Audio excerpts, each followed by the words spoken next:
미쳤냐? 노인네를 왜 우리 집에 들여? 열이 39도까지 오른 친정엄마. 딱 일주일만 모시겠다는 제 말에 남편이 내뱉은 비수였습니다. 그런데 천벌일까요? 정확히 2주 뒤 시어머니가 치매에 걸려 거실벽에 똥칠을 시작하네요. 수발은커녕 도망갈 궁리만 하는 뻔뻔한 남편에게 제가 뱉은 말입니다. 벽에 똥칠하는 노인네, 이제 네가 알아서 해. 상상도 못할 소름 끼치는 시원한 복수극, 지금 시작합니다. 구청 복지과 사무실은 늘 쉴 틈 없이 바쁘게 돌아갑니다. 관내 독거노인분들의 안부를 묻고 수많은 서류를 처리하느라 정신없는 하루를 보내고 있었죠.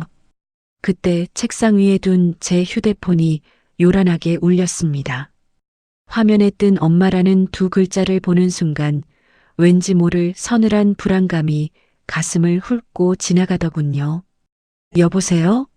엄마, 무슨 일 있어요? 정수가, 나다.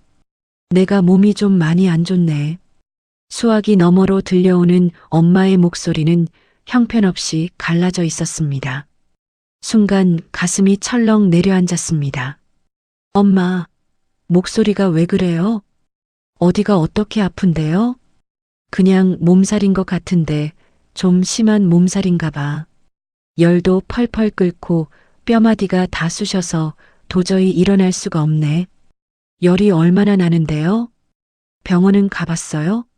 아까 옆집 할머니가 와서 재줬는데 39도라더라. 약 먹고 누워 있는데 도무지 밥 한 술 차려 먹을 기운이 안 난다. 73이신 엄마가 텅 빈 집에서 혼자 끙끙 앓고 계신다니 눈앞이 캄캄해졌습니다. 당장이라도 달려가 따뜻한 밥이라도 지어드리고 싶었지만 산더미처럼 쌓인 구청 업무 탓에 발만 동동 굴렀죠. 어떻게든 방법을 찾아야만 했습니다. 퇴근 후 저녁 밥상머리였습니다. 아이들과 남편이 둘러앉아 밥을 먹는 자리에서 저는 조심스럽게 입을 뗐습니다. 여보, 우리 엄마 말이야. 장모님이 왜? 남편은 찌개에 든 두부를 건져 먹으며 저를 보지도 않고 심드렁하게 대꾸했습니다. 엄마가 심한 몸살에 걸리셨대. 열이 39도까지 오르고 꼼짝도 못 하신다네. 그래서 병원 모시고 가든가. 혼자서 밥도 못 차려 드실 정도라는데 내가 마음이 쓰여서 그래. 그럼 퇴근하고 들러서 반찬 좀 해다 드리면 되잖아. 남편의 그 무심하고 차가운 태도에 속에서 울컥 무언가 치밀어 올랐지만 꾹 참았습니다. 나도 구청에서 하루 종일 시달리다 오잖아. 매일 왔다 갔다 하기엔 너무 멀단 말이야. 그럼 어쩌라고? 나보고 퇴근하고 장모님 수발이라도 들라는 소리야? 아니, 딱 일주일만이야. 일주일만 우리 집에서 모시면서 내가 좀 곁에서 돌봐드리면 안 될까? 순간 남편이 들고 있던 숟가락을 식탁 위에 탁 소리나게 내려놓았습니다. 뭐, 미쳤냐? 남편의 언성은 순식간에 날카로워졌습니다. 당신 애들 앞인데 말 조심해. 내가 뭐 평생 모시겠다는 것도 아니고 일주일 알아놓으신 거 돌봐드린다는 거잖아. 무리한 부탁이 아니라고. 노인네를 왜 우리 집에 들여? 노인네라니. 말 다 했어? 당신 장모님이야. 장모고 뭐고 간에 아픈 노인네가 우리 집에 왜 와? 중학교 2학년인 서준이와 초등학교 6학년인 서영이가 숟가락을 멈추고 놀란 눈으로 저희를 번갈아 보았습니다. 당신 진짜 너무하는 거 아니야? 엄마가 혼자서 끙끙 앓고 계신다잖아. 밥 한 끼 못 드시고 계신다는데 딸이 돼서 모른 척해? 안 돼. 한번 들어오면 안 나가는 거 내가 모를 줄 알아? 절대 안 돼. 우리 엄마가 왜 안 나가? 몸만 추스르시면 바로 댁으로 가실 거야. 됐어. 시끄러워. 구청에서 노인네들 상대하더니 아주 집에까지 노인네 끌어들이려고 작정을 했네. 말을 왜 그렇게 해? 당신 입장 바꿔서 생각해봐. 당신 어머니가 아프셔도 그렇게 짐짝 취급할 거야? 어디서 우리 엄마를 들먹여. 우리 엄마랑 장모님이랑 같아? 남편은 삿대질까지 해가며 뻔뻔하게 안면을 몰수했습니다. 내가 정비소에서 뼈 빠지게 벌어 산 내 집이야. 내 허락 없이는 아무도 못 들여. 이 집이 어떻게 당신 혼자 산 집이야? 결혼할 때 내가 보탠 돈이랑 내 월급은 대출 갚는데 안 들어갔어? 시끄러워. 밥맛 떨어지게 진짜. 남편은 먹다 맘밥그릇을 거칠게 밀어내고는 쾅 소리가 나게 안방문을 닫고 들어가 버렸습니다. 정막이 흐르는 식탁 위에서 저는 부들부들 떨리는 주먹을 꽉 쥐었죠. 아이들은 겁먹은 얼굴로 굳어 있었습니다. 제가 억지로 입꼬리를 올리며 아이들을 달랬습니다. 서준아, 서영아. 놀랐지? 신경 쓰지 말고 밥마저 먹어. 서영이는 금방이라도 울음을 터뜨릴 것 같은 표정으로 제 눈치만 보았습니다. 하지만 평소 얌전하던 서준이의 눈빛은 무언가 달랐습니다. 아빠가 닫고 들어간 굳게 닫힌 안방문을 노려보는 서준이의 서늘한 시선을 저는 똑똑히 보았죠. 아이는 숟가락을 소리 없이 내려놓더니 조용히 자리에서 일어났습니다. 나 밥 다 먹었어. 방에 갈게.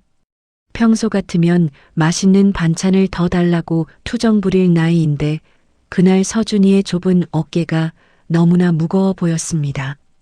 아이의 마음에 아빠의 막말이 어떤 상처로 남았을지 가슴이 미어지더군요.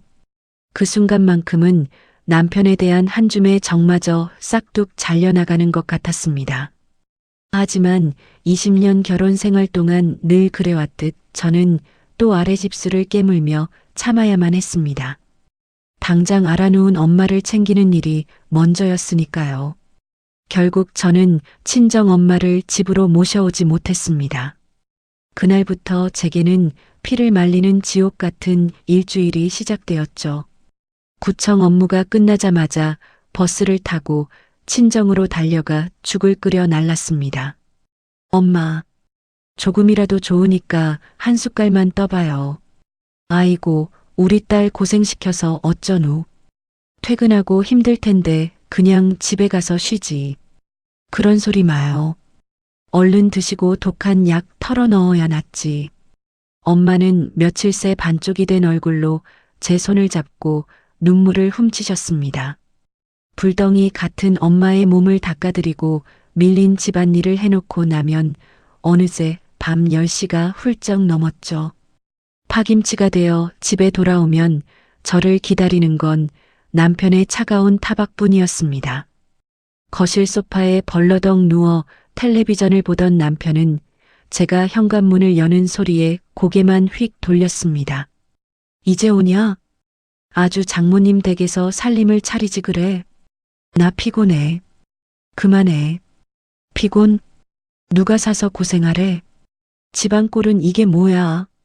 남편은 널브러진 거실과 빈 식탁을 가리키며 화를 냈습니다.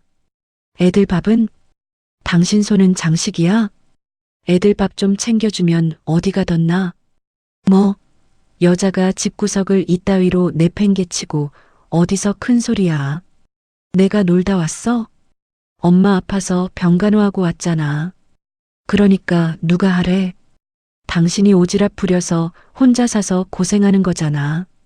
가슴속에서 펄펄 끓는 억울함을 삼키며 저는 말없이 돌아섰습니다. 온몸이 천근만근 무너져 내리는 이 상황에서 남편의 끔찍한 이기심까지 받아내야 하는 제 처지가 너무나 비참했죠. 처가에는 돈 10원 쓰는 것도 아까워 벌벌 떨면서 입만 열면 자기 권리만 내세우는 저 남자. 차가운 세면대를 부여잡고 거울 속 퀭한 제 얼굴을 보며 저는 조용히 눈물을 삼켜야 했습니다. 지옥 같았던 일주일이 지나고 친정엄마는 겨우 몸을 추스르셨습니다. 마음 같아서는 며칠 더 제가 더 찾아뵙고 돌봐드리고 싶었지만 그러지 못했습니다. 엄마의 굽은 등을 보며 제가 얼마나 소리 죽여 울었는지 모릅니다. 그렇게 가슴에 시퍼런 멍을 품은 채 꾸역꾸역 일상을 버텨낸 지 딱 2주가 되던 날이었습니다.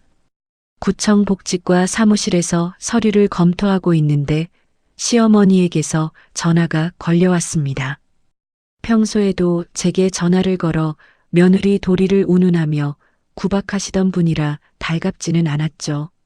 하지만 저는 길게 숨을 한번 내쉬고 전화를 받았습니다. 네, 어머니, 애미야, 너 왜 안 오냐? 네, 제가 거길 왜 가요? 무슨 일 있으세요? 오늘 내 시아버지 제삿날이잖냐.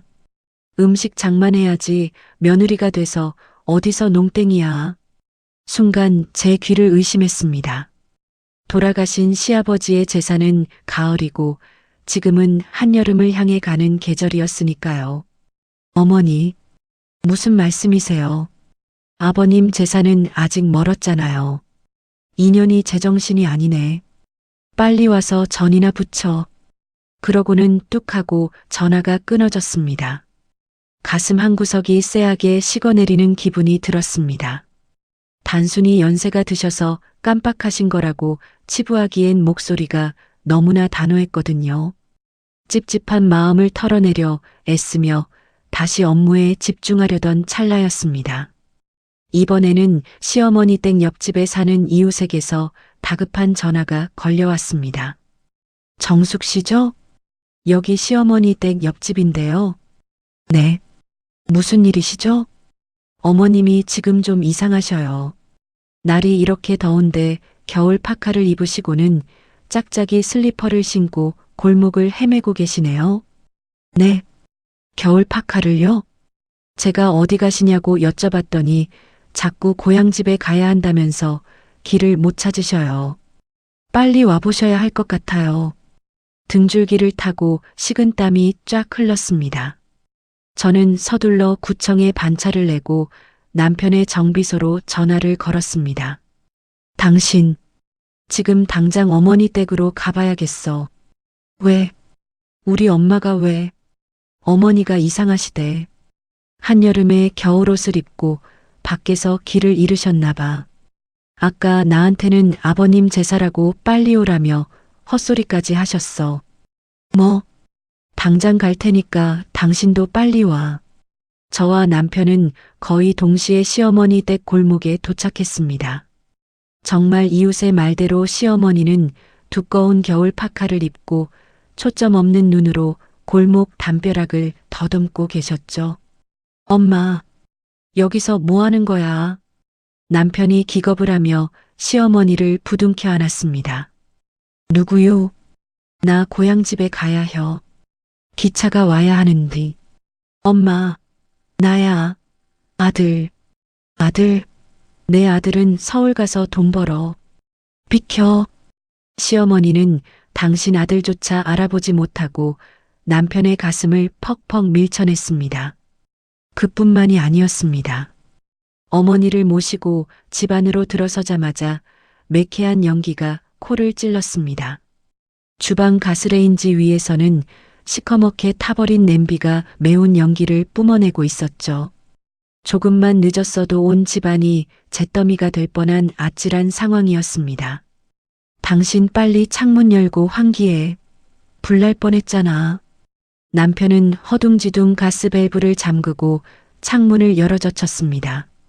저희는 서둘러 시어머니를 모시고 대학병원 응급실로 향했습니다. 각종 검사가 이어지는 내내 남편은 초조하게 대기실을 서성거렸죠. 몇 시간의 기다림 끝에 의사가 저희를 진료실로 불렀습니다. 검사 결과 치매입니다. 알츠하이머병이 꽤 진행된 상태네요. 치매요? 우리 엄마가 치매라고요? 남편의 목소리가 덜덜 떨렸습니다. 의사는 무거운 표정으로 차트를 넘기며 말을 이었습니다. 단기 기억상실뿐만 아니라 공간 지각 능력도 많이 떨어지셨습니다. 가스불을 켜놓고 잊어버리거나 집 밖으로 나가서 길을 잃는 배회 증상이 이미 시작된 겁니다. 치료하면 낫는 거죠? 선생님? 안타깝지만 치료는 어렵습니다. 약을 드시면서 진행을 늦추는 수밖에 없어요. 가장 중요한 건 환자를 혼자 두시면 절대 안 된다는 겁니다. 누군가 곁에서 항상 밀착해서 돌봐야 합니다. 진료실을 나서는 남편의 다리가 휘청거렸습니다. 저는 묵묵히 시어머니의 약봉지를 챙겨 들었죠. 병원 주차장에 도착해 차에 타자마자 남편이 룸미러로 뒷좌석에 멍하게 앉아 계신 어머니를 힐끗 보더니 제게 말했습니다. 당신, 어머니 우리 집에 모셔야겠다. 그 말이 제 귓가를 때리는 순간 저는 제 귀를 의심할 수밖에 없었습니다. 남편의 목소리에는 그 어떤 미안함이나 망설임도 없었기 때문이죠. 당연한 거 아니야? 자식이 돼서 아픈 부모 모시는 건 당연한 도리잖아. 뭐라고? 의사 말 들었지? 혼자 두면 큰일 난다잖아. 불이라도 나면 어쩔 뻔했어. 당장 짐 챙겨서 우리 집으로 가자. 기가 막혀서 헛웃음조차 나오지 않았습니다. 정확히 2주 전이었습니다. 친정엄마가 고열에 시달려 꼼짝도 못하실 때 딱 일주일만 모시자고 했던 저에게 이 남자는 어떻게 했었나요? 아이들 앞에서 눈에 핏대를 세우며 막말을 쏟아냈었죠. 미쳤냐? 노인네를 왜 우리 집에 들여? 장모고 뭐고 간에 아픈 노인네가 우리 집에 왜 와? 그때 제 엄마는 짐짝만도 못한 귀찮은 노인네였고 치매에 걸린 자기 엄마는 당연히 모셔야 할 분이 되는 이 기막힌 현실. 어떻게 사람이 이렇게까지 이기적이고 뻔뻔할 수 있는지 소름이 다 끼칠 지경이었습니다. 당신, 2주 전에 우리 엄마 아플 때 나한테 했던 말 기억 안 나? 우리 집엔 절대 아픈 사람 못 들인다며. 아 좀, 지금 그 얘기가 왜 나와? 상황이 다르잖아. 뭐가 달라? 아픈 부모 모시겠다는 건 똑같잖아. 우리 엄마는 치매잖아. 생사가 달린 문제라고. 당신은 며느리가 돼서 시어머니 목숨보다 옛날 서운했던 게 더 중요해? 남편은 오히려 저를 인정머리 없는 독한 여자로 몰아세우며 소리를 질렀습니다. 잔말 말고 며느리 도리 똑바로 해. 나 정비소 일 바쁜 거 알지? 당신이 알아서 어머니 잘 모셔. 저는 운전석을 부여잡고 씩씩거리는 남편의 옆 얼굴을 가만히 응시했습니다. 화를 내야 할까요? 울며 불며 억울함을 토로해야 할까요? 아니요. 이상하게도 제 마음속은 텅 빈 것처럼 고요해졌습니다. 분노조차 아까운 인간이라는 사실을 그 순간 뼛속 깊이 깨달았기 때문입니다. 그래, 알았어. 모셔가자. 제 차분한 대답에 남편은 오히려 조금 놀란 눈치였지만 이내 거드름을 피우며 앞을 보았습니다. 그래, 진작 그렇게 나와야지. 착한 며느리 뒀다 치고 내가 앞으로 잘할게. 저는 대꾸하지 않고 창밖으로 시선을 돌렸습니다. 저 남자는 모를 겁니다. 제가 왜 아무런 반항 없이 시어머니를 모시겠다고 했는지 말입니다.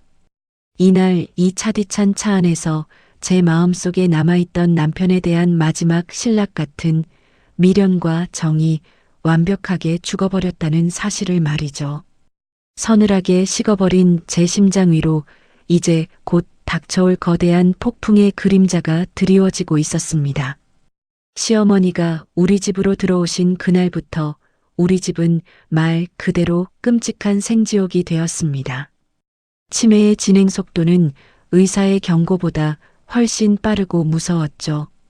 밤낮이 뒤바뀐 시어머니는 새벽마다 온 집안을 헤집고 다니셨습니다. 자다가 목이 말라 방문을 나선 저를 보시고는 기겁하며 소리를 지르시기 일쑤였어요. 아! 도둑이야. 도둑년이 들어왔네. 제가 놀라서 어머니를 진정시키려 다가가면 손에 잡히는 물건을 마구 집어 던지셨습니다. 어머니, 저예요. 며느리 정숙이에요. 거짓말 마라. 우리 아들 피 빨아먹는 구미호 같은 년 당장 나가라. 그 엄청난 소란에도 남편은 안방 문을 굳게 걸어 잠그고 태평하게 코를 골며 잤습니다.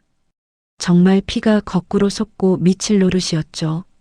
하지만 가장 끔찍한 건 대소변 실수가 시작되었다는 겁니다. 온 집안의 지린내와 퀴퀴한 오물 냄새가 진동을 했어요. 한창 예민할 사춘기인 서준이와 서영이는 친구들을 집에 데려오기는커녕 방문을 꼭 닫고 나오지도 않았습니다. 저는 아침마다 시어머니의 지린내 나는 이불을 빨아야 했습니다. 구청으로 출근해 미친 듯이 독거노인 관련 서류를 처리하다가 퇴근하면 다시 지옥 같은 집안일과 병간호가 저를 기다리고 있었죠. 참다 못해 주말에 소파에 누워 텔레비전만 보는 남편에게 터지고 말았습니다. 당신 나 좀 도와줘. 어머니 목욕 좀 시켜드려. 내가 왜? 나는 정비소에서 뼈 빠지게 일하는데 주말에 집에서까지 일해? 나는 안 힘들어? 구청 일에 집안일에 어머니 수발까지 내가 무슨 철이냐?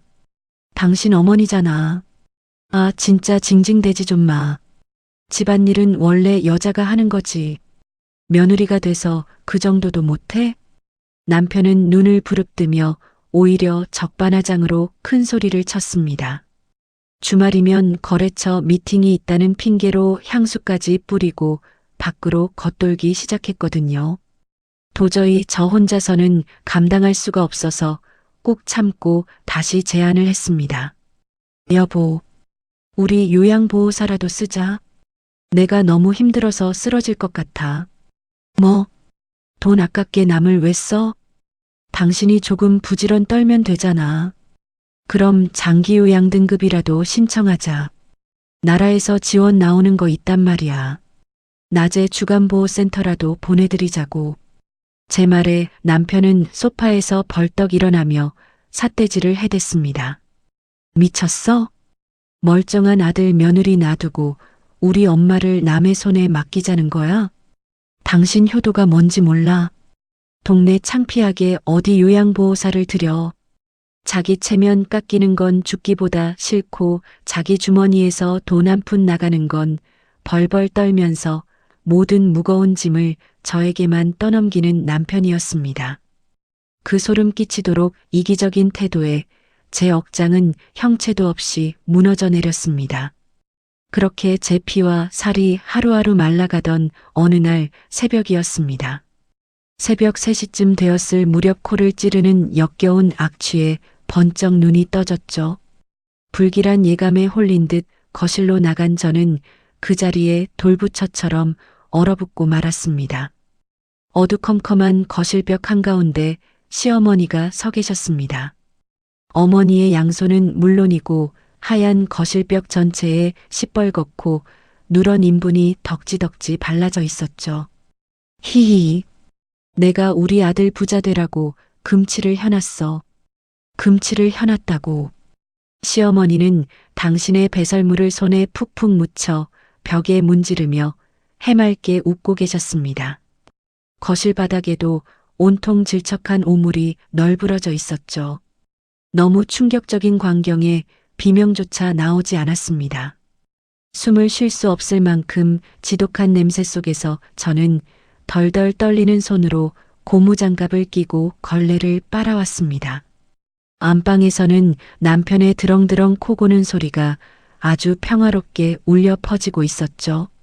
저는 캄캄한 거실 바닥에 무릎을 꿇고 앉아 벽에 묻은 오물을 벅벅 닦아내기 시작했습니다. 닦아도 누런 얼룩과 지독한 냄새는 지워지지 않았고 굵은 눈물방울이 거실 바닥으로 뚝뚝 떨어져 내렸습니다. 팔이 빠질 것처럼 미친 듯이 걸레질을 하던 저는 문득 고개를 들어 똥이 칠해진 벽을 멍하니 바라보았습니다. 내가 지금 여기서 뭘 하고 있는 거지? 나를 사람 취급도 안 하는 저 인간을 위해 내가 왜 이러고 있지? 내 친정엄마는 짐짝 취급하면서 자기 엄마 똥구덩이에 나를 밀어넣은 저 인간을 위해 내가 왜 내 소중한 인생을 갉아먹고 있는 거지? 똥물이 밴 수세미를 쥔 손에 힘이 스르륵 풀리며 바닥으로 툭 떨어졌습니다. 거실 한가운데 주저앉아 멍하니 천장을 바라보는 제 심장은 꽁꽁 얼어붙고 있었습니다. 더 이상은 단 하루도 이렇게 살 수 없다는 서늘한 각성이 머릿속을 내리쳤습니다. 평생을 무식하게 참고 희생만 해온 제 20년의 결혼 생활이 와장창 산산조각 나는 소리가 들리는 듯했죠. 그날 밤 저는 한숨도 자지 못한 채 어둠 속에서 두 주먹을 피가 나도록 꽉 쥐었습니다. 이제는 이 지독한 끈을 끊어내야만 한다고 다짐했습니다. 밤새 뜬 눈으로 거실 바닥을 벅벅 닦아냈지만 제 손끝에는 여전히 역겨운 오물 냄새가 배어 있었습니다. 아침에 눈을 비비고 일어난 남편은 거실을 쓱 훑어보더니 당연하다는 듯 한마디 툭 던졌죠. 야, 집구석에 무슨 냄새가 이렇게 나? 환기 좀 똑바로 시켜. 그 말을 남기고 횡하니 출근해버리는 남편의 뒷모습을 보며 저는 헛웃음조차 나오지 않았습니다. 무거운 몸을 이끌고 구청 복지과로 출근한 저는 모니터 화면에 띄워진 가정 내 노인 학대 및 돌봄 방임 사례집을 멍하니 바라보았습니다. 경제적 착취, 정서적 학대, 그리고 특정 가족 구성원에게만 돌봄을 전가하는 행위. 수백 번도 더 읽고 처리했던 남의 이야기들이 그날따라 날카로운 비수가 되어 제 가슴에 푹푹 박히기 시작했습니다. 이건 남의 이야기가 아니었어요. 바로 며느리라는 이유 하나만으로 똥구덩이에 내던져진 채 숨통이 조여가고 있는 저 자신의 이야기였죠. 점심시간이 되자 7년 전 이혼을 하고 당당하게 혼자 살고 있는 구청 선배 오미영 주무관이 제 자리로 다가왔습니다. 정수가, 너 안색이 왜 그래? 무슨 일 있어? 미영 선배의 따뜻한 목소리를 듣는 순간 꾹꾹 눌러 담았던 감정이 왈칵 쏟아질 것만 같았습니다. 저는 선배에게 이끌려 구청 근처의 조용한 커피숍 구석 자리로 갔죠. 선배님, 저 진짜 미칠 것 같아요. 저는 떨리는 입술을 달싹이며 지난밤 시어머니가 벽에 변을 칠한 일부터 일주일 전 친정엄마가 아팠을 때 남편이 퍼부었던 막말까지 남김없이 털어놓았습니다. 내 엄마는 집에 들이는 것조차 안 된다면서 자기 엄마의 치매 수발은 오롯이 제게 떠넘기는 남편의 만행을 말입니다. 이야기를 다 듣고 난 미영 선배의 얼굴은 무섭게 굳어 있었습니다. 선배는 탁자 위에 놓인 제 차가운 손을 꽉 쥐며 단호하게 말했죠. 정수가, 너 바보야? 그건 부부 싸움이 아니야. 너 지금 명백하게 학대당하고 있는 거야. 그것도 아주 악질적인 정서적 학대랑 노동 착취. 학대요? 제가요? 그래. 네 남편 지금 자기 엄마 돌보는 책임을 너한테 100% 떠넘기고 있잖아. 게다가 친정 엄마한테 노인네라면서 막말을 퍼부어. 그건 내 인격을 짓밟은 거야. 선배의 직설적이고 날카로운 호통에 제 눈에서 참았던 눈물이 뚝뚝 떨어졌습니다. 내가 모자라서, 내가 며느리 도리를 다하지 못해서 힘든 게 아니었습니다. 저는 철저하게 이용당하고 버려지는 중이었던 겁니다. 미영 선배는 핸드백에서 수첩을 꺼내더니 볼펜으로 무언가를 꾹꾹 적어내려가며 제 눈을 똑바로 쳐다보았습니다. 잘 들어. 울 시간도 아까워. 당장 이혼 전문 변호사부터 알아봐. 그리고 지금부터 내가 하라는 대로 준비해. 제가 뭘 어떻게 해야 할까요? 첫째, 증거를 모아. 내 남편이 막말하는 거 전부 녹음하고 시어머니 배설물 치우는 상황도 사진으로 다 찍어둬. 둘째, 그 인간 재산 다 파악해. 정비소 매출 통장이랑 대출금 내역 싹 다 찾아내서 복사해놔. 셋째, 애들 양육 의사 확실하게 확인해둬. 애들이 누구랑 살고 싶은지. 선배의 목소리는 흔들림 없이 묵직했습니다. 너 20년 차 복지과 공무원이야. 구청에서 산전수전 다 겪으면서 행정 서류 다루는 건 네가 최고잖아. 그 능력을 왜 널 갉아먹는 그 인간을 위해 썩혀? 이제부터 널 지키는 데 써. 그 순간 차갑게 식어있던 제 심장에 뜨거운 불씨가 확 타오르는 기분이 들었습니다. 그래요. 선배 말이 100번 1000번 맞았습니다. 저는 무식하게 참고 당하기만 할 바보가 아니었죠. 수많은 서류를 검토하고 복지제도를 꿰뚫고 있는 제 머릿속 지식을 이제는 제 인생을 구하는 무기로 써야 할 때가 온 것입니다. 저는 소매 끝으로 눈물을 벅벅 닦아냈습니다. 선배님, 고마워요. 저 이제 더 이상 안 울어요. 그 인간한테 절대 이대로 당하고만 있지 않을 거예요. 그래, 정수가 치밀하게 준비해서 완벽하게 뒤통수를 쳐야 해. 겉으로는 평소처럼 순종적인 아내인 척하면서 속으로는 칼을 갈아. 저는 커피숍 창밖으로 보이는 쨍한 하늘을 올려다보았습니다. 거실벽에 묻은 오물을 닦아내며 소리 죽여 울던 처량한 이정숙은 간밤의 어둠 속에 묻고 왔습니다. 이제부터 저는 제 아이들을 지키고 제 존엄을 되찾기 위해 피도 눈물도 없는 진짜 전쟁을 준비할 것입니다. 미영 선배의 조언을 들은 그날부터 저는 완벽하게 두 개의 얼굴을 가진 사람이 되었습니다.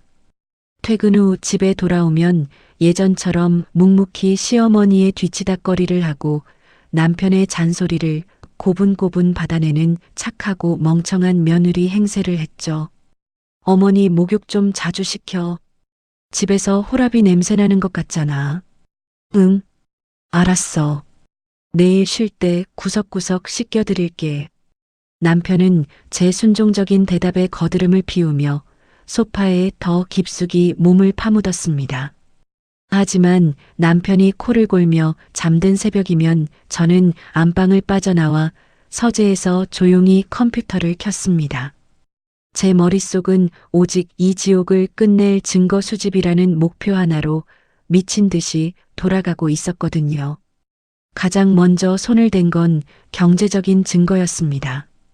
남편의 정비소 테오 모터스는 겉보기엔 남편 혼자 잘라서 세운 것 같지만 실상은 달랐습니다. 결혼 초기 제 이름으로 대출 보증을 서서 마련한 점포였고 매달 제 월급의 상당 부분이 그 대출금을 갚는 데 들어갔죠. 저는 은행 사이트에 접속해 지난 15년간 제 통장에서 대출 상환으로 빠져나간 내역을 샅샅이 뒤져 엑셀 파일로 정리했습니다. 게다가 남편이 평소 현금 결제를 유도하며 매출을 축소 신고해 왔다는 사실을 저는 알고 있었습니다. 여보, 오늘 손님이 현금으로 200만 원 주고 갔어. 이건 카드 단말기에 안 찍히니까 세금 굳은 거지. 예전에 술 한 잔 걸치고 기분 좋게 떠벌리던 남편의 목소리가 귓가에 맴돌았습니다. 저는 남편의 서재 구석에 처박혀 있던 낡은 장부들을 몰래 꺼내 사진을 찍어 두었습니다. 세무서에 제보하면 아주 재미있는 일이 벌어질 만한 폭탄 같은 자료들이었죠. 그 다음은 정서적 학대와 돌봄 전가에 대한 증거였습니다. 저는 집안 곳곳에 소형 녹음기를 숨겨두었습니다. 남편이 아이들 앞에서 제게 쏟아내는 폭언은 고스란히 녹음기 안으로 빨려 들어갔습니다. 아, 진짜 노인네 냄새나서 밥을 못 먹겠네. 네가 좀 알아서 치워. 내가 밖에서 돈 벌어오면 넌 집에서 식충이처럼 놀지 말고 내 엄마 수발이나 똑바로 들어.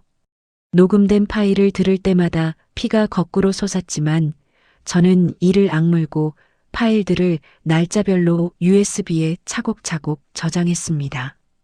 주말마다 거래처 미팅이라며 남편이 밖으로 나돌 때 시어머니의 변을 치우는 제 처참한 모습도 사진으로 다 남겨두었죠. 이혼 준비와 동시에 저는 구청 공무원으로서의 기지도 10분 발휘했습니다. 어느 날 오후 시어머니를 모시고 몰래 국민건강보험공단 지사에 찾아갔습니다. 남편 몰래 시어머니의 장기요양 등급 신청을 강행한 것이었죠. 며칠 뒤 집으로 찾아온 심사 직원에게 저는 최대한 불쌍하고 지친 표정을 지어 보였습니다.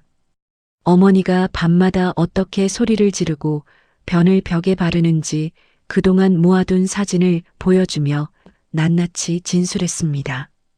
결과는 예상대로였습니다. 시어머니는 장기요양 3등급 판정을 받으셨죠. 이 등급 판정서는 저에게 아주 강력한 무기가 될 것이었습니다. 훗날 남편이 법정에서 아내가 시어머니를 내팽개치고 가출했다라고 억지를 부릴 때를 대비한 완벽한 방패막이었으니까요. 저는 등급 판정과 동시에 제가 집을 나간 후 시어머니가 이용할 수 있는 주간보호센터와 방문요양 서비스 목록까지 싹 다 뽑아 서류 봉투에 챙겨두었습니다. 이건 며느리로서의 도리를 다했다는 걸 판사에게 증명할 아주 훌륭한 행정 서류가 될 테니까요. 그렇게 석 달이라는 시간이 흘렀습니다. 제 책상 서랍 깊숙한 곳에는 남편의 추악한 민낯을 폭로할 증거 자료들이 서류 봉투 3개에 터질 듯이 꽉 차 있었습니다. 이제 남은 건 단 하나. 이 모든 폭풍우 속에서 흔들리지 않고 제 손을 잡아줄 아이들의 마음을 확인하는 일뿐이었습니다. 가장 가슴 아프고 또 가장 조심스러운 마지막 관문이 남아 있었죠. 이혼을 위한 서류와 각종 증거는 제 서랍 속에서 차곡차곡 완벽하게 쌓여갔습니다. 하지만 제 가슴 속에는 여전히 커다란 돌덩이 하나가 무겁게 짓누르고 있었죠. 바로 제 목숨보다 소중한 2 아이들이었습니다. 아무리 남편이 엉망진창이라 해도 아이들에게는 단 하나뿐인 아빠가 아니겠습니까? 혹시라도 아이들이 부모의 이혼을 받아들이지 못하고 큰 상처를 받으면 어쩌나 며칠 밤을 눈물로 지새웠습니다. 하지만 매일 밤 시어머니의 배설물 냄새가 진동하는 집에서 남편의 폭언을 듣고 자라게 할 수는 없었죠. 결전의 날을 앞둔 어느 주말 오후였습니다. 남편이 거래처 사람들을 만난다며 밖으로 겉돌던 바로 그 시간이었죠. 저는 크게 심호흡을 한번 하고 서준이와 서영이를 거실 식탁으로 불렀습니다. 2 아이는 뭔가 심상치 않은 분위기를 눈치챘는지 잔뜩 긴장한 얼굴로 제 앞에 앉았습니다. 제가 덜덜 떨리는 손으로 2 아이의 작은 손을 꽉 잡았습니다. 서준아, 서영아. 엄마가 아주 중요하게 물어볼 말이 있어. 아이들의 커다란 눈망울이 저를 빤히 쳐다보았죠. 엄마가 조만간 아빠랑 헤어지려고 해. 그 말을 입 밖으로 내뱉는 순간 제 심장이 덜컥 내려앉는 것 같았습니다. 엄마가 더 이상 아빠랑 같이 살 수가 없을 것 같아. 너희들한테 솔직한 마음을 듣고 싶어? 저는 눈물을 꾹 참으며 애써 침착하게 말을 이었습니다. 엄마랑 같이 안 살아도 좋아. 너희들이 아빠랑 살고 싶다면 엄마가 그 뜻 존중할게. 순간 거실에는 숨막히는 정적이 흘렀습니다. 초등학교 6학년인 서영이는 금세 눈시울이 붉어지더니 고개를 푹 숙였죠. 그런데 중학교 2학년인 큰아들 서준이는 달랐습니다. 아이는 놀라지도 울지도 않고 아주 차분하고 깊은 눈빛으로 저를 쳐다보았습니다. 그러더니 묵묵히 자리에서 일어나 자기 방으로 들어가 무언가를 가지고 나왔습니다. 가죽 커버가 너덜너덜해진 서준이의 낡은 비밀 일기장이었죠. 아이는 일기장을 식탁 위 제 앞에 툭 내려놓더니 조용히 입을 열었습니다. 엄마, 나 다 알고 있었어. 서준아, 그게 무슨 소리야? 아빠가 외할머니 아프실 때 노인네라고 막말하면서 쫓아낸 거 잊지 않았어. 서준이의 목소리는 어린아이의 것이라고 믿기 힘들 만큼 단호하고 서늘했습니다. 그리고 엄마가 밤마다 혼자 거실에서 할머니 똥 치우면서 소리 없이 우는 것도 다 봤어. 저는 둔기로 머리를 세게 얻어맞은 듯 머릿속이 새하얗게 멍해졌습니다. 서준이가 일기장을 펼쳐 제 눈앞에 보여주었습니다. 삐뚤빼뚤한 글씨로 빼곡하게 적힌 지난 시간의 기록들이 제 가슴으로 와락 쏟아졌죠.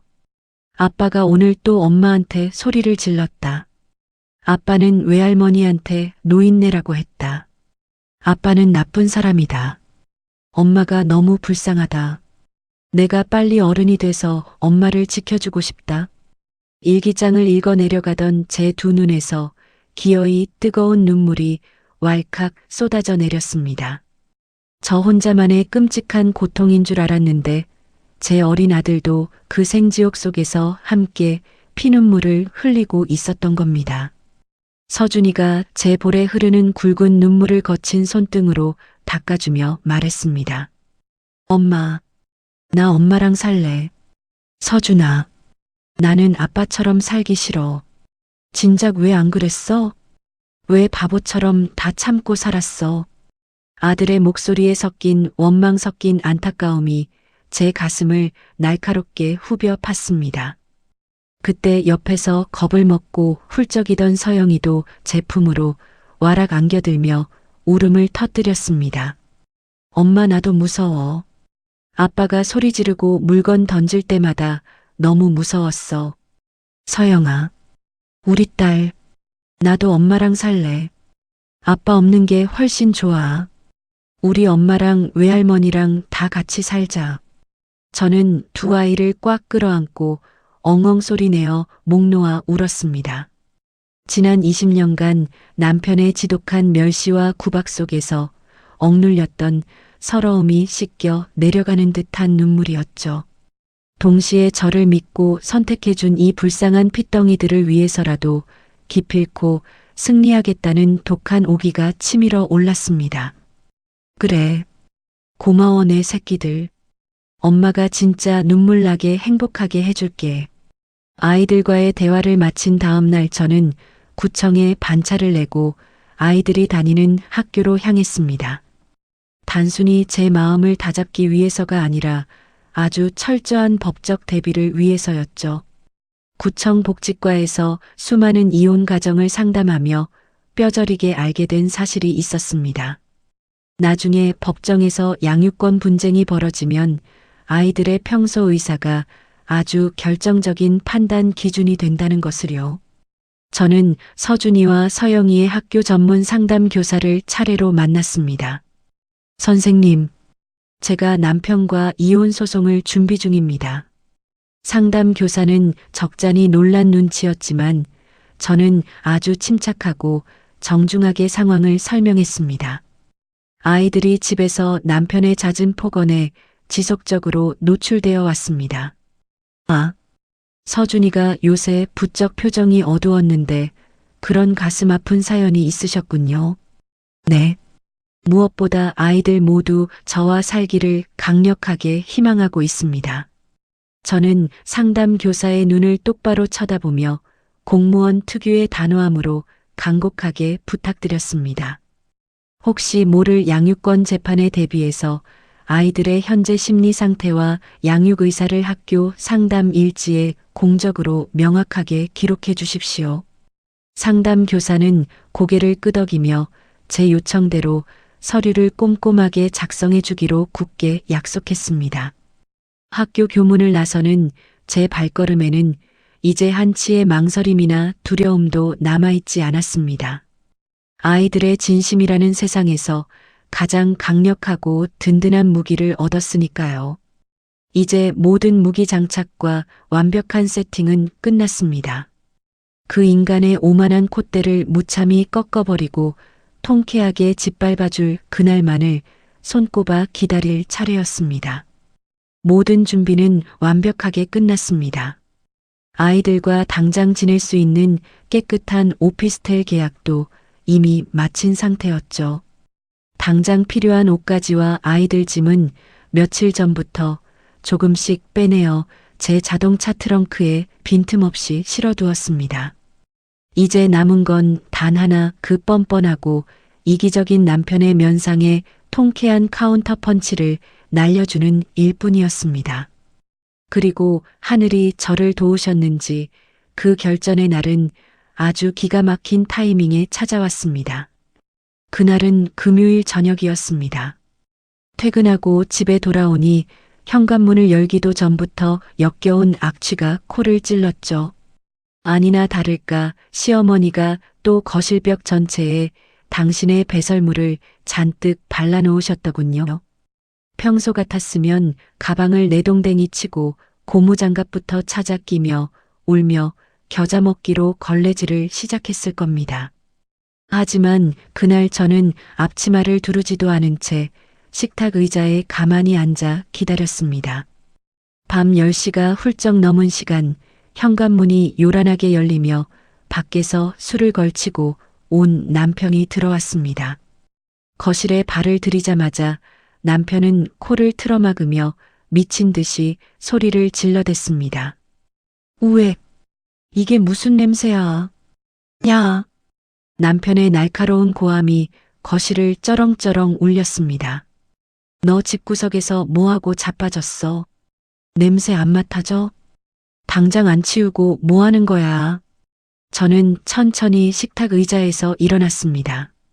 그리고 미리 준비해 두었던 두툼한 서류 봉투를 식탁 정중앙에 탁 소리가 나게 올려놓았죠. 빨리 걸레 가져와서 안 닦아? 남편은 화를 주체하지 못하고 씩씩거리며 식탁 쪽으로 다가왔습니다. 저는 남편의 시뻘건 얼굴을 똑바로 응시하며 아주 차갑고 또렷하게 말했습니다. 벽에 똥칠하는 노인네, 네가 알아서 해. 순간 삿대질을 하려던 남편의 팔이 허공에서 멈추며 얼굴이 멍청하게 굳어버렸습니다. 뭐? 너 지금 우리 엄마한테 뭐라고 했냐? 왜? 듣기 거북해? 몇 달 전에 내 엄마가 고열로 꼼짝 못할 때 당신이 나한테 한 말은 기억 안 나니? 남편의 눈동자가 당황한 듯 미세하게 흔들리기 시작했습니다. 미쳤냐? 노인네를 왜 우리 집에 들여? 당신 입으로 애들 앞에서 똑똑히 그렇게 말했잖아. 야, 그때랑 지금이 같아? 우리 엄마는 치매잖아. 뭐가 달라? 내 엄마는 일주일만 모시자는 것도 안 된다며 짐짝 취급해서 내쫓았지. 근데 당신 엄마 치매 걸리니까 갑자기 당연히 내가 똥오줌 치우고 뼈 빠지게 돌봐야 하는 분이 되던?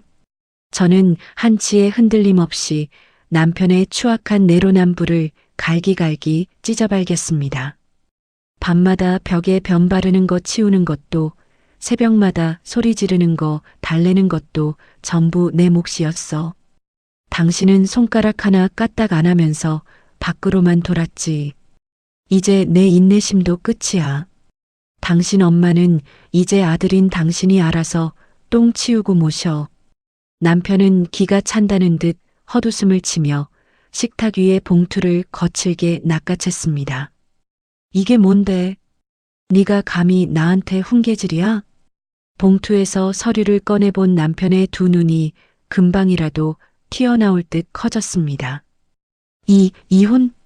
재산 분할? 위자료?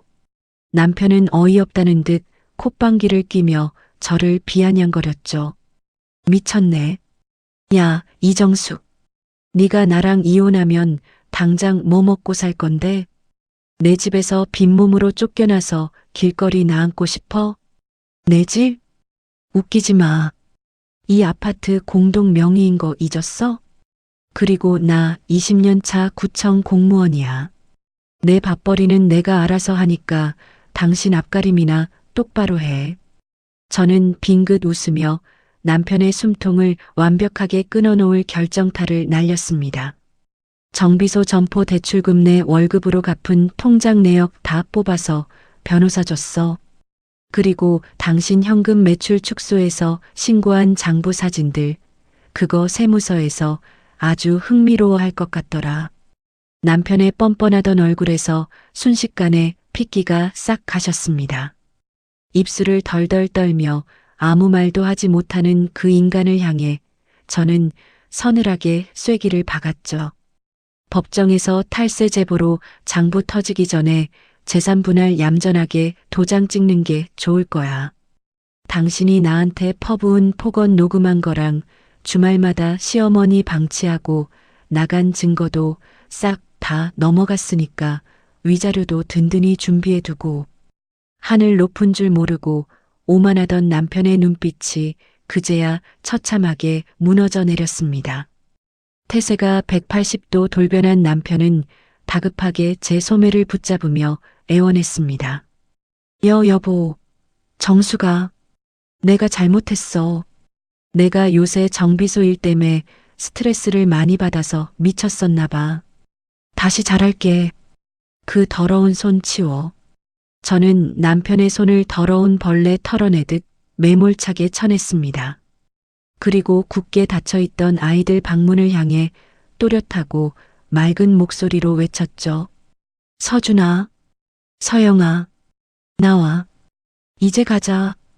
방문이 열리고 미리 겉옷을 다 챙겨 입은 아이들이 가방을 맨 채 걸어 나왔습니다. 애들까지 어디 데려가? 내 새끼들은 절대 못 가. 남편이 발악을 하며 길길이 날뛰었지만 평소 아빠를 무서워하던 큰아들 서준이가 오히려 남편을 매섭게 노려보며 똑박또박 말했습니다. 우리가 엄마 따라가는 거야. 아빠가 나쁜 말하고 할머니 똥냄새 나는 이 집에서 살기 싫어. 남편은 망치로 머리를 세게 얻어맞은 듯 그 자리에 털썩 주저앉고 말았습니다. 아들에게마저 버림받은 남편의 꼴은 세상 그 누구보다 비참하고 초라해 보였죠. 저는 아이들의 손을 양쪽으로 꽉 잡고 뒤도 돌아보지 않은 채 미련 없이 현관문을 열어젖혔습니다. 도어록이 닫히며 집을 나서는 순간 그 지독하고 역겨운 오물 냄새 대신 서늘하고 상쾌한 밤 공기가 제 뺨을 부드럽게 스치고 지나갔습니다. 20년이라는 길고 긴 무임승차와 노예 생활의 사슬이 마침내 시원하게 끊어지는 눈물나게 황홀한 순간이었습니다. 아이들과 집을 나온 지 얼마 지난 후 드디어 가정법원에서 첫 이혼 재판이 열렸습니다. 법정에 들어선 남편은 비싼 돈을 주고 변호사까지 선임했는지 아주 기고만장한 얼굴이더군요. 자기가 남자고 돈줄을 쥐고 있으니 끝까지 가면 제가 꼬리를 내릴 거라고 착각한 모양이었습니다. 판사님이 입장을 하시고 본격적인 재판이 시작되자 남편 측 변호사가 먼저 핏대를 세우며 저를 몰아세웠습니다. 재판장님, 원고 이정숙은 늙고 병든 시어머니를 유기하고 무단으로 가출을 감행한 파렴치한 유책 배우자입니다. 며느리로서의 부양 의무를 철저히 저버린 원고의 이혼 청구는 마땅히 기각되어야 합니다. 남편은 변호사의 그럴싸한 말에 턱을 치켜들며 저를 향해 썩소를 날렸습니다. 하지만 저는 눈 하나 깜짝하지 않았죠. 그동안 뜬 눈으로 밤을 새우며 모아둔 완벽한 증거들이 제 변호사의 가방 안에 두둑하게 들어있었으니까요. 제 변호사가 자리에서 일어나 조용히 USB 하나를 증거물로 제출했습니다. 이내 법정 안의 대형 스피커를 통해 남편의 악다구니가 생생하게 울려 퍼지기 시작했습니다. 미쳤냐? 노인네를 왜 우리 집에 들여? 한번 들어오면 안 나가. 집안일은 여자가 하는 거지. 나는 밖에서 돈 벌어오잖아. 노인네 냄새나니까 네가 알아서 치워. 정적만이 감돌던 법정 안에 남편의 상스러운 폭언이 쩌렁쩌렁 울리자 방청석 곳곳에서 혀를 차는 소리가 들려왔습니다. 의기양양하던 남편의 얼굴은 순식간에 하얗게 질려버렸죠. 이어서 제 변호사는 서준이의 너덜너덜해진 비밀 일기장과 학교 상담 교사의 심리 기록지를 재판장님께 제출했습니다. 재판장님, 피고는 평소 아이들 앞에서도 원고와 친정 어머니를 향한 모욕적인 폭언을 일삼았습니다. 이로 인해 자녀들이 받은 정서적 충격이 명백히 일기장에 기록되어 있습니다. 아이들은 현재 친권과 양육권 모두 어머니인 원고에게 지정되기를 강력하게 희망하고 있습니다. 판사님이 서준이의 삐뚤빼뚤한 글씨가 적힌 일기장을 조용히 넘겨보시자 법정안은 숙연해졌습니다. 양육권을 빼앗기지 않으려던 남편의 발악이 무참히 짓밟히는 순간이었죠. 재산 분할에서도 남편의 얄팍한 수는 전혀 통하지 않았습니다. 남편은 정비소가 오로지 자기 능력으로 일군 것이라며 제 기여도를 10%도 인정하지 않으려 억지를 부렸습니다. 하지만 구청 복지과 20년 차 공무원인 저의 꼼꼼함을 그 인간은 너무 우습게 본 것이었죠. 제가 제출한 15년치 대출 상환 내역과 은행 거래 기록은 정비소의 실질적인 자본이 제 월급에서 나왔음을 명백히 증명해주고 있었습니다. 결정적으로 남편이 자랑스레 떠벌리던 현금 매출 누락 장부 사진까지 대형 화면에 띄워졌습니다. 피고가 현금 결제를 유도해 의도적으로 매출을 축소하고 재산을 은닉하려 한 명백한 정황 증거입니다. 제 변호사의 날카로운 지적에 남편 측 변호사조차 꿀먹은 벙어리가 되어 고개를 푹 숙였습니다. 탈세 문제로 번질까봐 덜덜 떠는 남편의 입술이 파르르 떨리는 것을 저는 똑똑히 보았습니다. 마지막으로 궁지에 몰린 남편이 억울하다는 듯 자리에서 벌떡 일어나 직접 소리를 쳤습니다. 아무리 그래도 그렇지. 침에 걸려 벽에 똥칠하는 늙은 어미를 버리고 도망간 저 독한 여자를 그냥 두실 겁니까? 저건 며느리도 아니고 인간도 아닙니다. 남편의 찌질하고 추악한 마지막 발악이었습니다. 그때 제 변호사가 아주 여유로운 미소를 지으며 서류 봉투 하나를 재판장님께 넘겼습니다.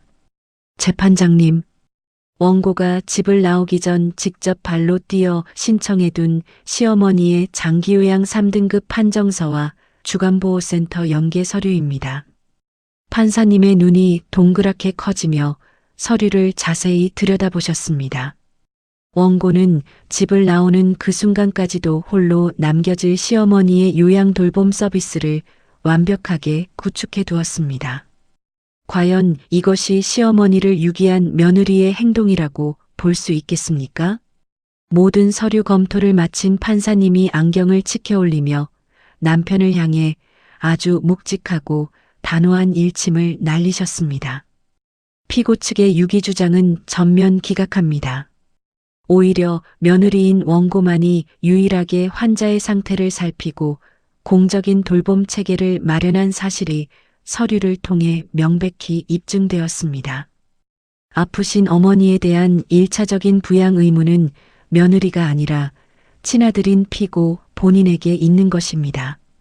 판사님의 그 호통에 제 꽉 막혔던 가슴이 뻥 뚫리며 10년 묵은 체증이 확 내려가는 듯 했습니다. 판결은 그야말로 저의 완벽한 압승이었습니다. 부동산과 정비소를 합친 전체 재산의 무려 60%를 저의 몫으로 인정하는 재산 분할 판결이 내려졌습니다. 두 아이의 양육권과 매달 꼬박꼬박 받아낼 양육비 판결은 물론이고 남편의 악질적인 정서적 학대에 대한 위자료 3천만 원까지 한 푼도 깎이지 않고 모두 인정되었습니다. 감정이 아닌 이성으로, 눈물이 아닌 완벽한 서류와 증거로 치밀하게 준비해 온 제 20년의 내공이 빛을 발하는 순간이었습니다.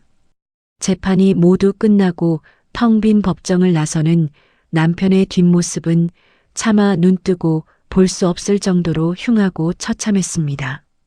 승리에 도취된 기분 따위는 없었습니다. 그저 제 인생에 들러붙어 피를 빨아먹던 거머리 하나를 완벽하게 떼어냈다는 후련함 뿐이었죠. 어깨가 축 처진 채 무거운 발걸음을 질질 끌며 걸어가는 그 인간을 보며 저는 입가에 차가운 미소를 지었습니다. 이제 저 인간은 매일 새벽 혼자서 침에 걸린 어머니의 변을 닦아내야 할 것입니다. 밤마다 소리 지르는 어머니를 달래느라 뜬 눈으로 밤을 새우고 아침이면 피곤해 전몸을 이끌고 정비소로 나가 기름때를 묻혀야 하겠죠. 제 명의로 꼼꼼하게 묶어둔 재산 분할금까지 토해내려면 당장 은행 빚더미에 앉아 허덕여야 할 테고요. 그제야 비로소 저 인간은 자기가 쫓아낸 아내가 혼자 묵묵히 감당해왔던 그 무시무시한 무게가 어떤 것이었는지 뼈저리게 깨닫고 피눈물을 흘리게 될 것입니다. 저는 남편의 초라한 뒷모습을 뒤로 한 채 꼿꼿하게 허리를 펴고 당당하게 법원 복도를 걸어 나갔습니다. 따사로운 햇살이 눈부시게 쏟아지는 법원 정문을 나서자 저 멀리서 저를 기다리던 제 아이들이 환하게 웃으며 달려오고 있었습니다. 이혼 소송이 완전히 끝난 지 어느덧 반년이라는 시간이 훌쩍 지났습니다. 법원에서 판결받은 재산 분할금과 두둑한 위자료를 합쳐서 저희 세 식구가 오순도순 살 작고 아담한 아파트를 하나 장만했죠. 가장 먼저 한 일은 혼자 계신 친정엄마를 저희 집에서 걸어서 10분 거리밖에 안 되는 가까운 빌라로 모셔온 것이었습니다. 퇴근하고 현관문을 열고 들어서면 코끝을 찌르던 그 역겨운 오물 냄새 대신 구수한 된장찌개 냄새가 온 집안을 가득 채우고 있습니다. 주말마다 친정 엄마가 오셔서 아이들과 함께 복닥거리며 시간을 보내시거든요. 서영아, 찌개간 좀 한번 봐라. 짜지 않냐? 우와, 할머니가 해주는 찌개가 세상에서 제일 맛있어. 간이 아주 딱 맞아. 주방에서 친정 엄마와 서영이가 까르르 웃으며 요리하는 소리를 듣고 있으면 제 가슴속에 단단하게 맺혀있던 시퍼런 멍들이 사르르 녹아내리는 기분입니다. 항상 눈치를 보며 자기 방에 콕 틀어박혀 있던 사춘기 큰아들 서준이도 몰라보게 표정이 밝아졌습니다. 어느 날 저녁 식탁에 마주 앉아 밥을 먹는데 서준이가 숟가락을 내려놓으며 제게 씩 웃어 보였죠. 엄마, 나 이제 학교 끝나고 집에 오는 게 하나도 안 무서워. 우리 집에서 냄새도 안 나고 소리 지르는 사람도 없어서 진짜 너무 좋아. 그 덤덤한 아들의 한마디에 밥을 먹다 말고 왈칵 뜨거운 눈물이 쏟아질 뻔했습니다. 친정엄마도 예전에 헬쑥했던 얼굴은 온데간데 없이 혈색이 아주 뽀얗게 돌아오셨죠. 정수가, 네가 이렇게 보란듯이 두 아이 데리고 씩씩하게 잘 사니까 내 속이 다 시원하다. 손주들 보는 재미에 내 몸 아픈 것도 씻은 듯이 다 나았어. 딸아, 네가 웃고 사니까 그게 나한테는 최고의 효도다. 친정엄마의 든든한 웃음에 저는 참았던 숨을 아주 깊고 편안하게 내쉬었습니다. 맞습니다. 저의 뼈와 살을 갉아먹던 그 끔찍한 족쇄를 제 손으로 끊어내니 제 삶에도 비로소 따뜻한 봄볕이 스며들기 시작한 거죠. 구청 복지과 업무에도 많은 변화가 생겼습니다. 제가 직접 지옥 같은 가족 돌봄의 굴레를 뼈저리게 겪어봤기에 저와 비슷한 처지의 여성들을 돕는 일에 온 마음을 다해 매달렸습니다.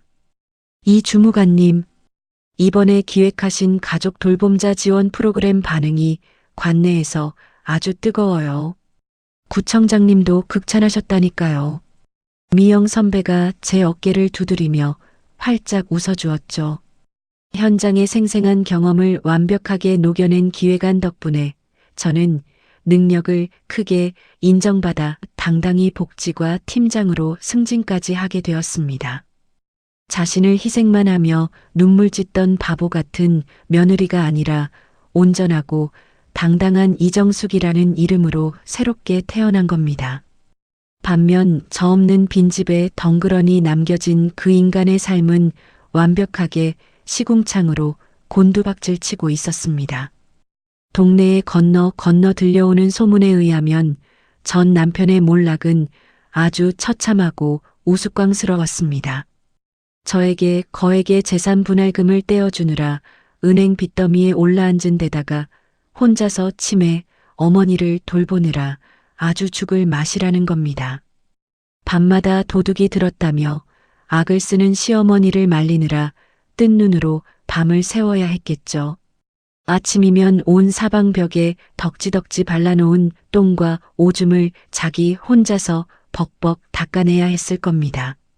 잠을 못 자고 피를 말리니 정비소에 나가서도 꾸벅꾸벅 졸기 일쑤고 손님들 차를 제대로 고칠 리가 만무했습니다. 당연히 정비소 매출은 반이반 토막으로 곤두박질 치고 버티다 못해 요양보호사를 고용하자니 그 비싼 비용을 감당하지 못해 며칠 쓰지도 못하고 내보냈다고 하더군요. 자기가 얼마나 편하게 뒤로 빠져서 왕노릇을 하며 살았는지 그 지옥불에 직접 들어가 보고서야 뼈저리게 깨달은 겁니다. 그러던 어느 비 오는 날 저녁이었습니다. 야근을 마치고 퇴근하려는데 제 휴대폰으로 낯선 번호의 전화가 걸려왔습니다. 화면을 물끄러미 바라보다가 통화 버튼을 눌렀죠. 여보세요. 정수가. 나야. 수화기 너머로 들려오는 쉰 목소리는 아주 형편없이 늙고 지쳐 있었습니다. 단번에 알아챌 수 있었죠. 바로 제 전 남편이었습니다. 누구신지 용건만 간단히 하시죠. 여보, 내가 진짜 다 잘못했어. 내가 미쳤었나 봐. 나 지금 진짜 너무 힘들어서 콱 죽고 싶은 심정이야. 어머니가 매일 밤 벽에 변을 바르시는데 냄새 때문에 미칠 것 같아. 남편의 비굴하고 처량한 애원에 저는 어이가 없어서 코웃음이 터져 나왔습니다. 어머니가 어제는 가위 들고 내 머리를 자르려고 덤비셨어. 나 진짜 돌아버릴 것 같다고. 정수가 제발 우리 다시 합치면 안 될까? 내가 앞으로 평생 당신한테 엎드려서 종노릇하며 살게. 저를 짐 덩어리 취급하며 버릴 때는 언제고 이제 와서 자기가 힘드니까 다시 제 피를 빨아먹겠다고 구걸을 하는 꼴이 참으로 역겨웠죠. 당신 아직도 상황 파악이 안 되나 본데. 제 목소리는 한겨울 얼음장처럼 차갑고 서늘했습니다. 나는 더 이상 당신 아내가 아니야. 당신 어머니 똥 치우는 일은 오롯이 친아들인 당신 몫이라고 내가 법정에서 똑똑히 말했을 텐데. 내가 그깟 똥 치우는 게 이렇게 사람 피 말리고 무서운 건 줄 몰랐어. 여보, 내가 싹싹 빌게. 애들 봐서라도 한 번만 살려줘. 내 아이들 입에 올리지 마. 내 새끼들한테 당신 같은 아빠는 죽고 없어. 전화기 너머로 남편이 엉엉 소리 내어 오열하는 소리가 들려왔습니다.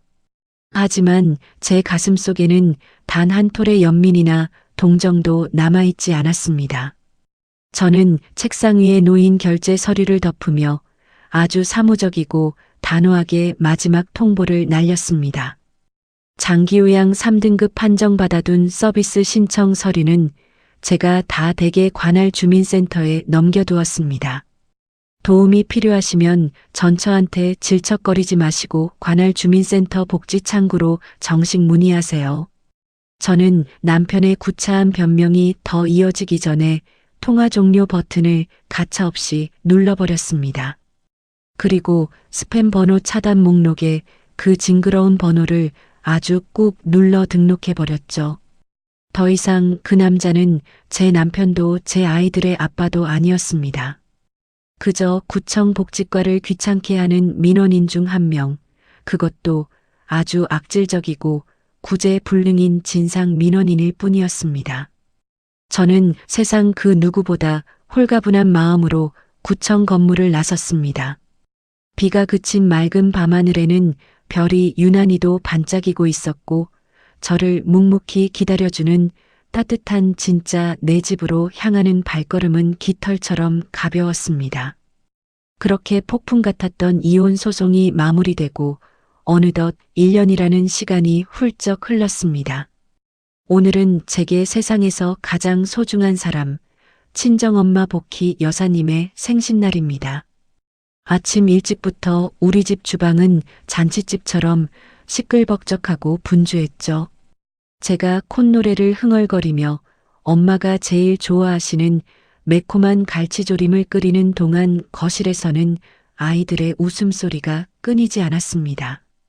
오빠, 풍선은 저기 창문 쪽에 달아야 더 예쁘지. 알았어. 근데 이 케이크 진짜 맛있겠다. 외할머니 오시기 전에 내가 생크림 조금만 파먹으면 안 될까? 어휴, 진짜 식탐은. 할머니 오시면 같이 먹어. 티격태격 장난을 치는 서준이와 서영이의 밝은 얼굴을 보니 제 입가에도 절로 한박웃음이 지어졌습니다. 잠시 후 현관문 초인종이 울리고 곱게 화장을 하신 친정엄마가 환한 얼굴로 들어오셨습니다. 아이고, 우리 똥강아지들. 할미 왔어. 할머니, 생신 축하드려요. 아이들이 우르르 달려가 외할머니의 품에 와락 안겼습니다. 저는 앞치마를 서둘러 벗으며 엄마를 식탁상석으로 모셨죠. 보글보글 끓는 갈치조림과 김이 모락모락 나는 미역국, 그리고 서영이가 직접 고른 예쁜 생신 케이크까지 한 상 가득 차려진 밥상을 보며 엄마는 감격스러운 듯 눈시울을 붉히셨습니다. 이 귀한 걸 너희들이 다 준비했어? 엄마는 그냥 너희들 얼굴 보는 것만으로도 배가 부른데 뭘 이렇게 많이 차렸니? 엄마도 참, 74번째 생신이신데 이 정도는 기본이죠. 얼른 촛불부터 끄세요. 아이들과 함께 목청껏 생신 축하 노래를 부르고 엄마가 촛불을 훅 부시는 순간 우리 집 거실에는 까르르 터지는 웃음소리가 가득 찼습니다. 엄마는 숟가락으로 미역국을 한술 뜨시더니 기어이 눈물을 툭 떨어뜨리셨습니다. 우리 딸, 이제야 얼굴에 아주 환하게 빛이 나네. 내가 작년에 내 얼굴만 보면 가슴이 찢어지는 것 같아서 밤마다 얼마나 울었는지 몰라. 엄마, 그 지옥 같은 집구석에서 미련하게 참고만 살던 널 생각하면 지금도 내가 오장육부가 다 끊어지는 것 같은데. 이렇게 내 새끼가 보란 듯이 훌훌 털고 일어나서 애들이랑 씩씩하게 잘 사니까 엄마는 이제 죽어도 여한이 없다. 엄마의 주름진 손이 제 손을 따뜻하게 감싸주었습니다. 저도 모르게 핑그르르 눈물이 돌았죠. 엄마, 내가 작년에 진짜 미안해. 엄마 몸살 나셔서 끙끙 앓으실 때 내가 그 집으로 모시지도 못하고 진짜 불효했잖아. 내가 그때 생각만 하면 아직도 가슴이 찢어져. 제 말에 엄마는 고개를 저으며 제 볼을 쓰다듬어 주셨습니다. 무슨 소리야? 딸아, 네가 이렇게 보란 듯이 잘 사는 게 엄마한테는 세상에서 제일 큰 효도야. 네가 맨날 눈물 쏙 빼고 살 때는 엄마도 여기저기 쑤시고 아프더니 네가 활짝 웃으니까 신기하게 엄마도 아무 데도 안 아프더라. 진짜야? 진짜 이제 안 아파? 그럼 우리 딸이 이렇게 번듯하게 구청 팀장님까지 됐는데 내가 아플 틈이 어딨어. 나는 우리 손주들 대학 가는 것까지 두 눈으로 똑똑히 보고 아주 오래오래 살 거다. 엄마의 너스레에 식탁에 둘러앉은 내 식구는 또 한바탕 호탕하게 웃음을 터뜨렸습니다. 예전 그 끔찍했던 집에서는 밥을 먹으면서도 늘 전 남편의 눈치를 보며 숨소리조차 내지 못했었죠. 하지만 이제 우리 집 식탁은 온전한 평화와 따뜻한 사랑으로만 가득 채워져 있습니다. 더 이상 그 누구의 눈치도 볼 필요 없는 완벽한 저만의 안식처가 된 것입니다. 다음 날 월요일 아침, 저는 가벼운 발걸음으로 구청 복지과 사무실에 출근했습니다.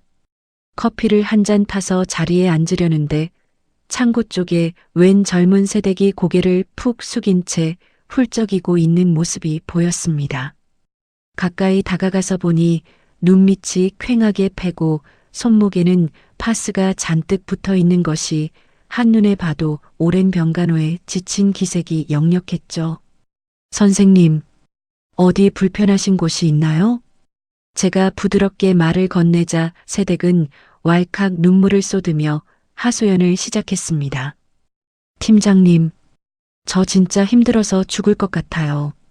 시어머니가 치매신데 남편은 저한테만 몽땅 떠넘기고 밤마다 술만 마시고 들어와요.